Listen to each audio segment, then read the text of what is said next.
Good afternoon বন্ধুরা। আজকে অনেক দেরি হয়ে গেল পুজো দিতে দিতে। দেখো ঠাকুর, মাকে দেখো, মাকে একটা সুন্দর একটা জবার মালা পরালাম। কেমন সুন্দর লাগছে মাকে দেখো। স্বামীজিকে দেখো, ধীর স্থির স্বামীজি। দেখো আমার গপুকে কি সুন্দর লাগছে দেখো।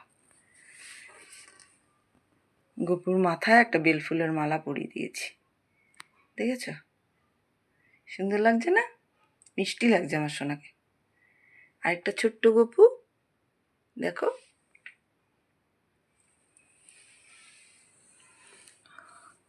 আজকে দই চিড়ে দিতে হয় তাই দিলাম।